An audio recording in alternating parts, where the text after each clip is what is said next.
Hola, ¿qué tal? Muy bienvenidos. Soy Genaro Laimus, ayudante SAI.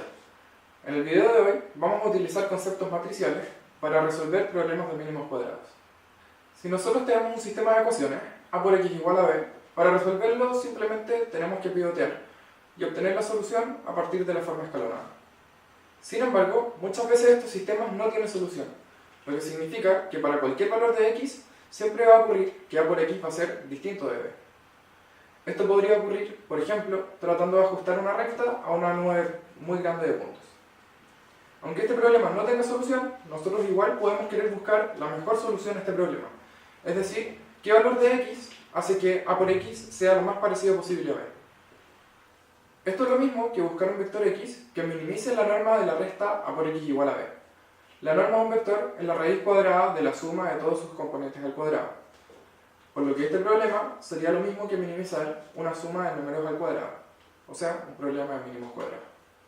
Este problema se soluciona simplemente tomando el sistema ax igual a b y multiplicándolo por la izquierda por a traspuesto.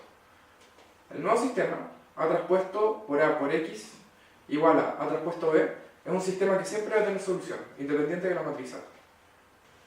La gran ventaja de este problema es que la solución x estrella será el mismo valor de x que resuelve el problema de minimización original, por lo que resolver un problema de mínimos cuadrados es lo mismo que resolver un sistema de ecuaciones común y corriente. Ahora que sabemos cómo trabajar los problemas de mínimos cuadrados, vamos con el primer ejercicio. En este problema tenemos que determinar todos los valores de celos reales, tal que el mínimo de toda esta suma de cuadrados es igual a 3. Para esto, nosotros tenemos que tomar toda esta suma de cuadrados y tratar de identificarlo como un problema de mínimos cuadrados. Entonces, el mínimo de todos los x en R2 de x1 menos 1 al cuadrado más x2 al cuadrado más x1 menos x2 menos c al cuadrado va a ser lo mismo que el mínimo de todos los x en R2 de la norma de este vector al cuadrado, x1 menos 1, x2, x1 menos x2 menos c. Esto es simplemente porque la norma de un vector es la raíz de la suma de sus coordenadas al cuadrado, entonces esto es lo mismo que minimizar la norma de un vector al cuadrado. Vamos ahora a separar este vector en todo lo que tenga elementos relacionados con x y todo lo que tenga constantes. Entonces esto va a ser x1, x2, x1 menos x2 y le estamos restando el vector 1, 0, c. Y ahora vamos a interpretar el vector que tiene a los x como una multiplicación matriz por vector. Esto va a ser lo mismo que la matriz 1, 0, 0, 1, 1 menos 1 por el vector x1, x2 menos el vector 1, 0, c. Por lo tanto, si nosotros esta matriz de acá la identificamos como una matriz A, este vector de acá como un vector x y este vector de acá como un vector b, nosotros tenemos que esto va a ser lo mismo que minimizar sobre todos los x en R2 la norma de a por x menos b. Nosotros sabemos que el x que soluciona esto va a ser lo mismo que la solución del sistema a traspuesto por a por x igual a traspuesto por b, porque esto es justamente un problema de mínimos cuadrados. Esa no es unidad cuadrada. Por lo tanto, nosotros tenemos que calcular cuál es la matriz a traspuesto por a y calcular cuál es el vector a traspuesto por b. Simplemente haciendo multiplicación de matrices y matriz vector, obtenemos que esto va a ser lo mismo que resolver el sistema 2 menos 1 menos 1, 2, ampliado con el vector 1 más c menos c. Y pivoteando, obtenemos que esto va a ser lo mismo que 1, 0, 0, 1, ampliado con el c más 2 partido en 3 y 1 menos c partido en 3. Es decir, el x óptimo va a ser el vector c más 2 partido en 3 y 1 menos c partido en 3. Por lo tanto, este es el x que soluciona el problema de mínimos cuadrados. Sin embargo, a nosotros no nos interesa cuál es el x que lo soluciona, sino que cuáles son los valores de c que hace que el mínimo de todo eso sea igual a 3. Por lo tanto, nosotros concluimos que el mínimo sobre todos los x en R2 de toda esa suma de todas esas cosas va a ser lo mismo que agarrar el x1 y reemplazarlo por c más 2 dividido en 3, y agarrar el x2 y reemplazarlo por 1 menos c dividido en 3. Por lo tanto, el mínimo de todo eso va a ser lo mismo que c más 2 partido en 3 menos 1 al cuadrado, más el x2 al cuadrado, que es 1 menos c partido en 3 al cuadrado, más x1, c más 2 partido en 3, menos x2, 1 menos c partido en 3, menos c, y todo esto al cuadrado. Sumando todos estos elementos obtenemos que esto es lo mismo que 3 veces c menos 1 partido en 3 al cuadrado. Y por lo tanto, como por enunciado, el mínimo de todos estos elementos es igual a 3, nosotros obtenemos que c menos 1 al cuadrado tiene que ser igual a 9. Y por lo tanto, c menos 1 tiene que ser igual a más menos 3. Entonces tenemos dos opciones. La primera es que c sea igual a 4. Y la segunda es que c sea igual a menos 2. Y esos son los dos valores de c que hacen que el mínimo de toda esta suma de cuadrados sea exactamente igual a 3. Este último problema se divide en tres partes. En la primera, nosotros tenemos que determinar una matriz simétrica A que caracterice a esta forma cuadrática.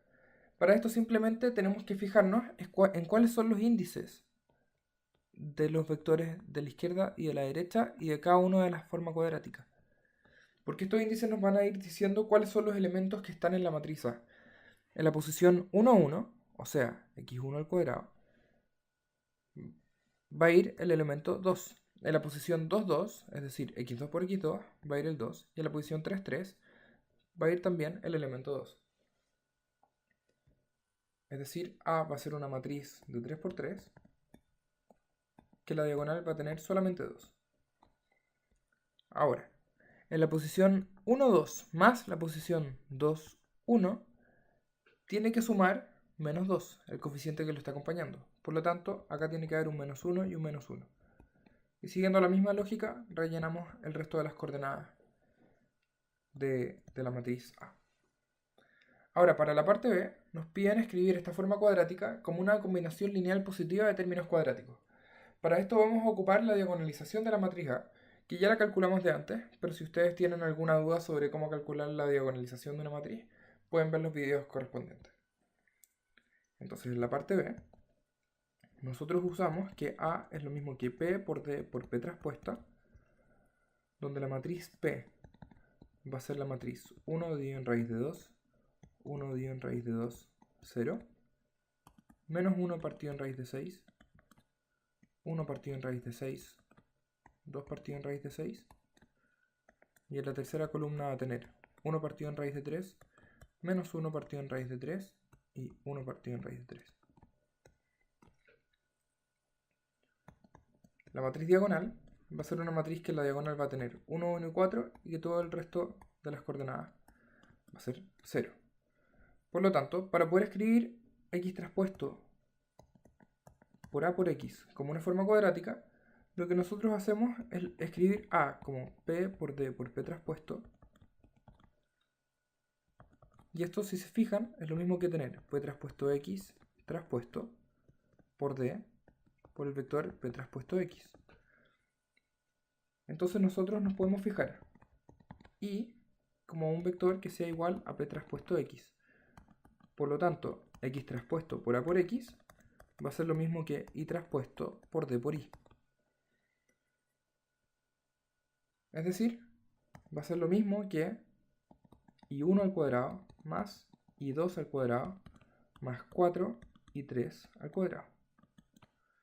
Y reemplazando los valores de y según lo que dice la multiplicación p traspuesto por x, obtenemos que esta suma de cuadrados va a ser justamente un medio de x1 más x2 al cuadrado más un sexto de menos x1 más x2 más 2x3 al cuadrado más 4 tercios de x1 menos x2 más x3 al cuadrado. Y este es el resultado de la parte B.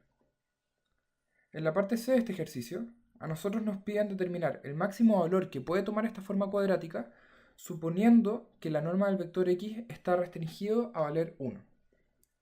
Para esto nosotros vamos a hacer lo siguiente. Supongamos que la matriz P tiene por columnas a los vectores b1, b2 y b3. Luego, b1, b2 y b3 van a formar una base ortonormal de R3. Por lo tanto, si es que x es un vector cualquiera en R3, tal que la norma de x es igual a 1, luego obtenemos que x sí se puede obtener como una combinación lineal de las columnas de P. O sea, x nosotros lo podríamos escribir como la suma de i igual a 1 hasta 3 de constantes alfa i por b sub i, donde los alfa i son constantes reales. Entonces vamos a ver qué significa tener esa restricción, el que la norma de x sea 1, con respecto a esas constantes alfa sub i. Si la norma de x vale 1, también la norma de x al cuadrado. Y esto va a ser lo mismo que la norma de la suma de i igual a 1 hasta 3 de alfa i por b sub i al cuadrado. Y esto tiene que ser 1. Desarrollando la norma de esto al cuadrado, nosotros obtenemos que esto va a ser lo mismo que la suma de i igual a 1 hasta 3 por la suma de j igual a 1 hasta 3 de alfa sub i por b sub i traspuesto por alfa j b sub j. Esto es simplemente multiplicar término a término y obtener el producto interno entre estos dos vectores. Entonces esto tiene que ser igual a 1. Y esto está diciendo que la suma de i igual a 1 hasta 3 de la suma de j igual a 1 hasta 3 de alfa i alfa j por b sub i traspuesto por b sub j tiene que ser 1. Sin embargo, como los b sub i forman una base ortonormal, tenemos que si i es distinto de j, luego b sub i traspuesto por b sub j vale 0. Por lo tanto, nosotros tenemos que los únicos elementos que se quedan de toda esta sumatoria son los términos donde i sea igual a j. Es decir, que la suma de i igual a 1 hasta 3 de alfa sub i al cuadrado por b sub i traspuesto por b sub i tiene que ser igual a 1. Y como forman una base ortonormal, b sub i traspuesto por b sub i vale siempre 1. Por lo tanto, la suma de todos los alfa sub i al cuadrado tiene que ser 1. Este es el primer resultado importante que nosotros obtenemos. En segundo lugar, a nosotros nos gustaría ver cuánto vale x traspuesto por a por x. Entonces el x lo vamos a escribir como una combinación lineal de los b sub i. Entonces esto va a ser lo mismo que la suma de i igual a 1 hasta 3 de alfa sub i por b sub i traspuesto por a por la suma de j igual a 1 hasta 3 de alfa j por b sub j. Esto va a ser lo mismo que la suma de i igual a 1 hasta 3 de la suma de j igual a 1 hasta 3 de alfa sub i alfa sub j por b sub i traspuesto por a por b sub j. Vamos a desarrollar un poco qué es b sub i traspuesto por a por b sub j. Si se fijan, b sub i traspuesto por a por b sub j va a ser lo mismo que b sub i traspuesto por p por d por p traspuesto por b sub j. Pero como los b son columnas de p, obtenemos que esto va a ser lo mismo que el canónico e sub i traspuesto por la diagonal por el canónico e sub j. Y por lo tanto, ¿qué ocurre cuando i es igual a j? Entonces, si i es igual a j, eso nos está diciendo que e sub i traspuesto por d por e sub j va a ser lo mismo que el iésimo valor propio. Y si i es distinto que j, luego e sub i traspuesto por d por e sub j va a ser 0. Esto es simplemente porque multiplicar por el canónico i por la izquierda y por el canónico j por la derecha, nosotros lo que estamos haciendo es obtener la coordenada i, j de la matriz que está entre medio, que en este caso es la diagonal. Por lo tanto, nosotros obtenemos que x traspuesto por a por x va a ser lo mismo que la suma de i igual a 1 hasta 3 de alfa sub i al cuadrado por lambda sub i. ¿Por qué? Porque b sub i traspuesto por a por b sub j es lo mismo que esto, y solamente se quedan los elementos que están en la diagonal de esta sumatoria. Y esto entonces va a ser lo mismo que alfa 1 al cuadrado más alfa 2 al cuadrado más 4 alfa 3 al cuadrado. Pero como la suma de todos los alfa al cuadrado vale 1, esto va a ser siempre lo mismo que 1 más 3 veces alfa 3 al cuadrado. Por lo tanto, x traspuesto por a por x vale eso. Entonces, ¿cuáles son los valores de alfa 1, alfa 2 y alfa 3 que tenemos que elegir para que esto sea lo más grande posible? Nosotros tenemos que elegir alfa 3 igual a 1. ¿Por qué? Porque hay que darle todo el peso al alfa 3. Recuerden que la suma de todos los alfa al cuadrado vale 1. Entonces, si es que le damos todo el peso al alfa 3, o sea, eligiendo alfa 1 igual alfa 2 igual 0 y alfa 3 igual a 1, obtenemos que el máximo de todos los x de norma 1 de x traspuesto por a por x va a ser lo mismo que 4. Esto ha sido todo respecto a mínimos cuadrados. Gracias por acompañarnos en este curso de álgebra lineal.